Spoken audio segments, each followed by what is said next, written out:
Hi everyone, this is Ben Colby, Teen Librarian at Enoch Pratt with the Level 2 video for the Platform Jumper game. In Level 1, we created this game with a fish jumping along the platforms, and when you get to the end, you win. So the first thing I'm going to do to keep this a little bit organized is go to make a function, create the player. And if I just put some of this stuff, let's see, I don't want all of it. The tile map and the effect can stay in the start menu. But everything related to creating the player can go in a separate function, and then I will just call that function. All right, so the only thing I want to add here is a couple of new images so we can look left and look right. Let's start by assigning variables to these images. So we have the left-facing image. So let's start when we create the player by setting a new variable. Let me move that down.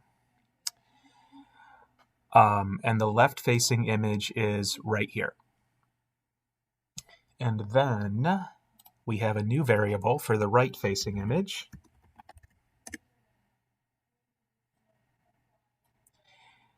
And we'll start by mirroring the other one. And that's a command down here in images, clone, I'm sorry. Set right facing to clone of left facing, meaning it's exactly the same, but then we do one more thing to it, which is under transformations in images. We will flip that picture horizontally. And that will be the it'll be the right facing picture that we flip. So now I have this set up, and then when I actually create the sprite, I just need to say, let's start it off with the right-facing image. And that'll work. And then so now I only have one picture. And if I want to go in and like change the picture, then it's going to look that way on the left side and the right side. So that's the nice thing about using the variables. Next, how are we actually going to change that? We need a game update loop to check it. So let's, it's under game. On game update, we're going to do some checks. And so I'm grabbing an if loop from logic. And let's think about what would cause you to change to the left or the right. We need to measure the velocity of the thing, whether it's going to the right or going to the left. So I'm going to use a comparison here. And under sprites, there's this very useful block that kind of catches everything, mySpriteX. So if we're talking about the player sprite and we're looking at the velocity x, meaning the velocity in to the left or the right.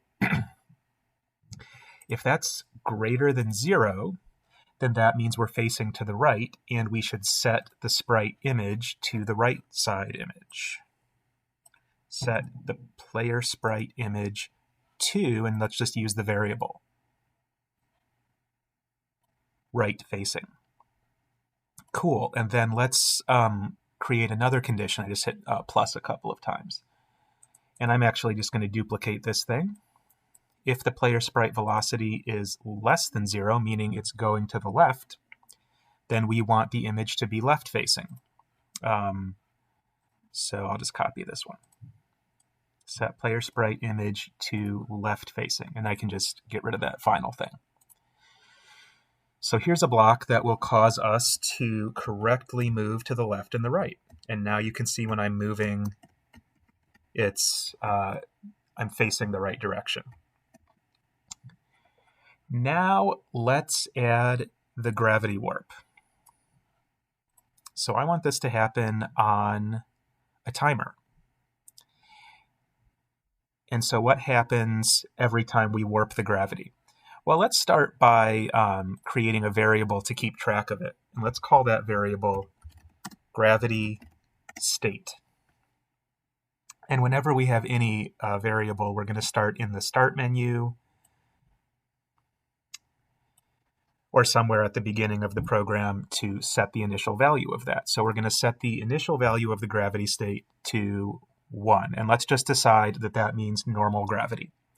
And if we change it to 2, that'll mean upside down gravity. So on the game update, we are going to change. Let's say we want to change the gravity state to 2. That's how we would do it. But we only want to do that if it was already at 1. So comparison, I'm using another if something equals something. If the gravity state equals 1, then flip it to 2. Else, I guess you could probably just say else flip it to 1. That'll work, because then the only other choice is that must mean we're already at 2. So if I say else set gravity state to 1, that kind of has us covered. So now what it's saying is every 500 milliseconds, the variable is changing. Now we want that to actually mean something. So there was only one spot in this entire program where we put gravity in, or acceleration, and that's under create player. Set player acceleration to positive. And that means we have down pointing gravity. So if we want to change it, then let's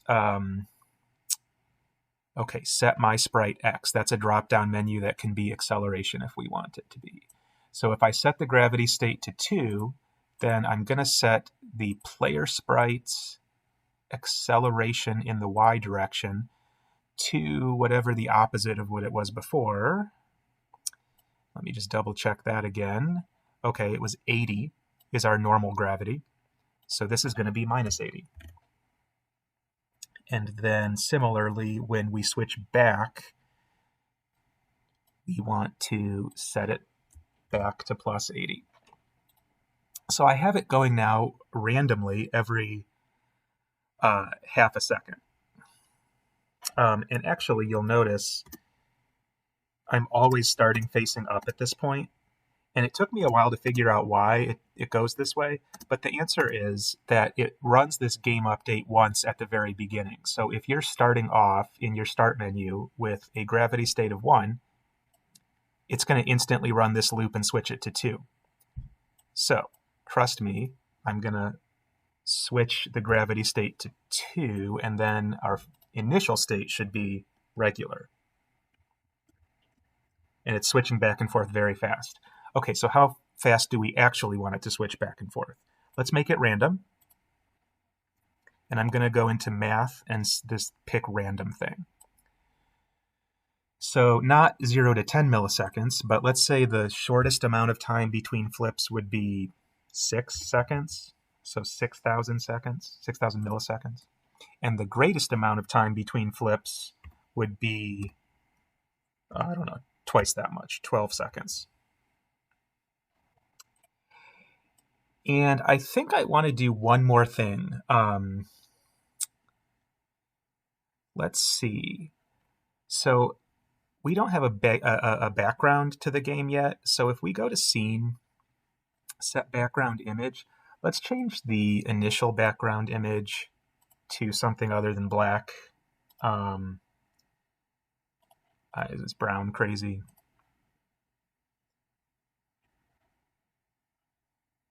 Yeah, that's fine. So let's see. So when our gravity state is 1, we want the background image to be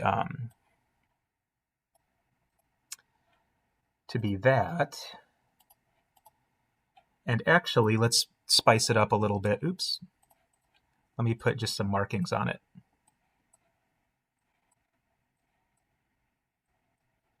In a couple different colors.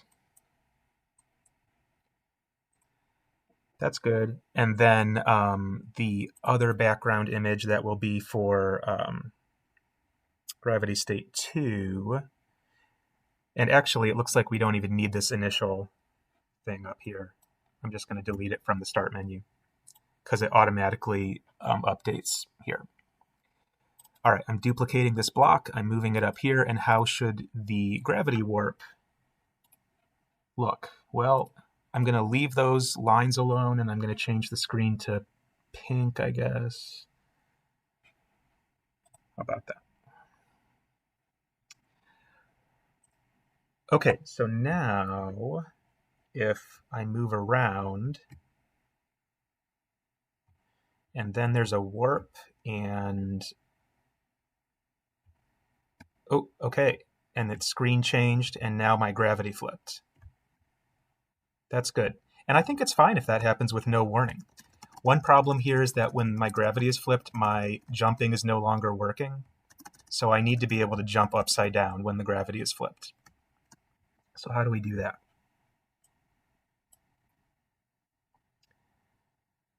So our jump thing, let me minimize that. And I'm going to hit format code just to get everything spaced out. Where is our jump? When a button is pressed. Okay.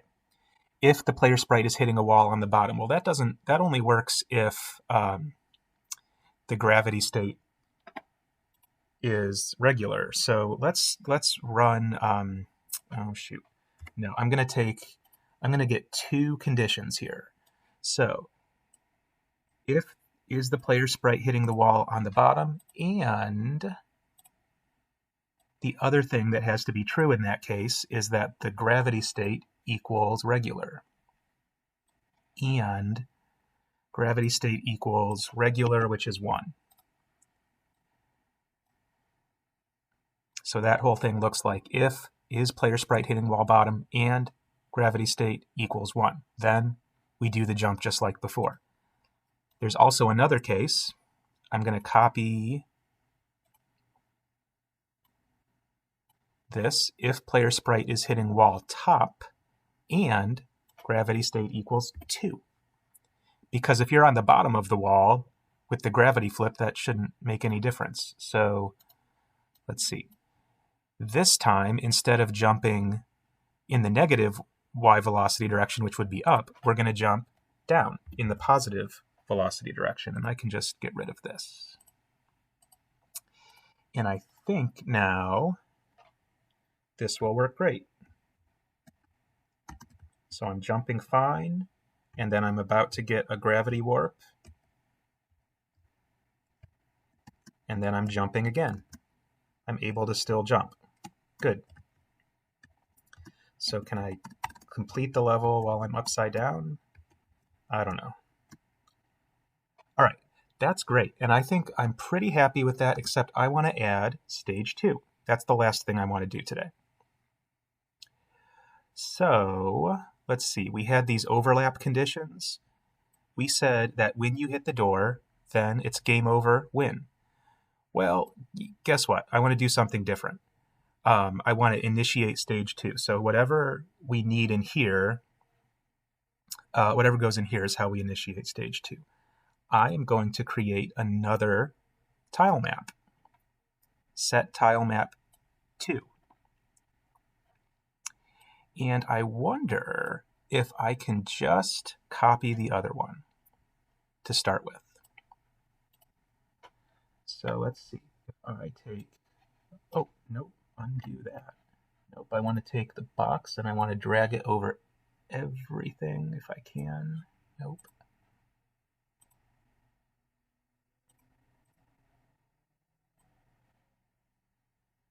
Hey, I think I got it. So I'm going to copy that, and then I'm going to hit done, and I need to remember this is a 50 by 16 map.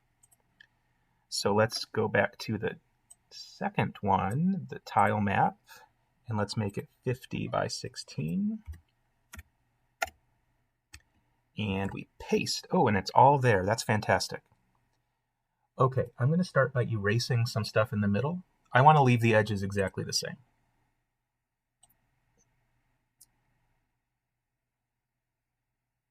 Okay, and I'm just kind of dragging that big eraser tool over everything. And also, I want to erase these walls because I want to redo them.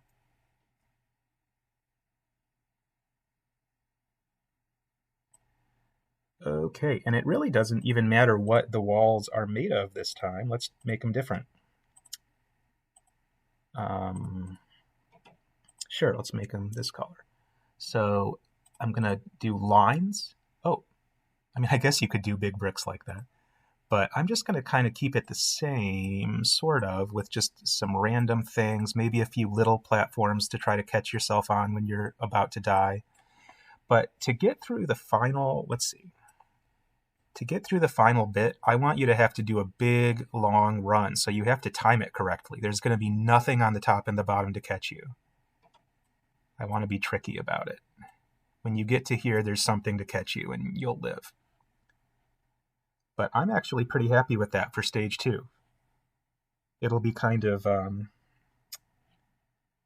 annoying, I think, for people, which is a good thing. So let's finish the walls.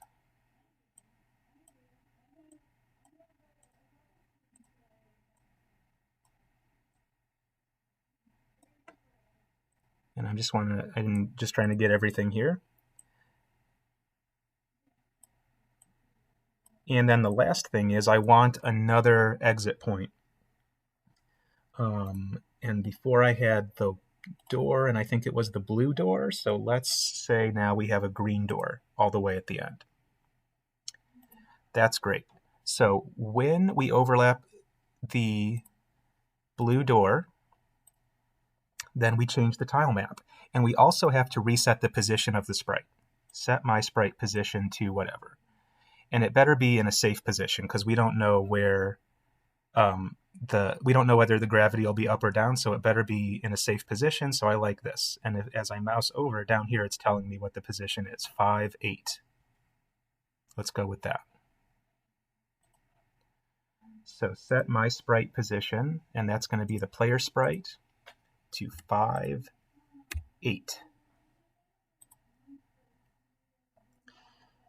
And let's just test that. I want to go ahead and clear this level.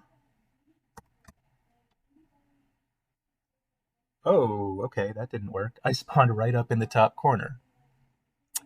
All right, hold on. So let's change this. It's actually going to be about halfway through the screen. Let me just try that and see if that's better. Sometimes you just have to test different numbers and see where it is. There are also ways to just display where it is too, but I think this will be faster. Okay, so I need to be much lower down. My goodness. Okay, never mind. So here's a trick for debugging. I'm going to turn the physics on, set my sprite physics, and that'll be in when we create the player. Nope, I'm sorry, that's the wrong one. Not stay in screen, but turn physics on. It's this one where it says auto destroy. Turn physics on. And this way I'll get a readout of where we are at all times. Okay, so this is how I'm going to test where I want to be to start with, about right here. So the position is about 70 and 150. Hey, let's try that.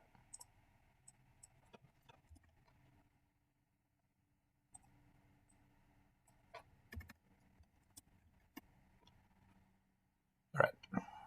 So now when I spawn for round 2, I should spawn in a reasonable spot.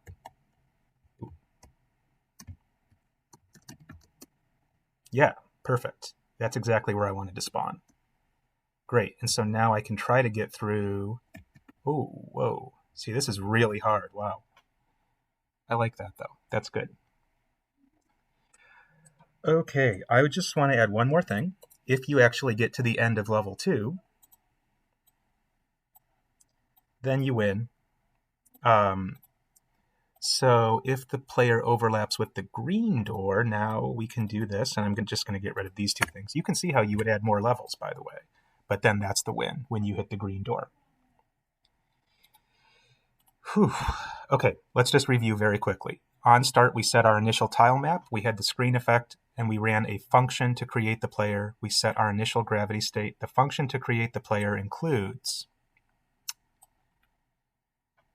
creating these images, creating the sprite, giving the sprite movement, making the camera follow the sprite, giving it gravity, and I'm going to turn off these physics, by the way. I can just leave it right there in the code. And then we have some game updates running. The one that's running constantly is checking the velocity to see which way we need to be facing, which way the image needs to be facing. And the one that's running on a random timer is the one that's flipping the gravity state up and down.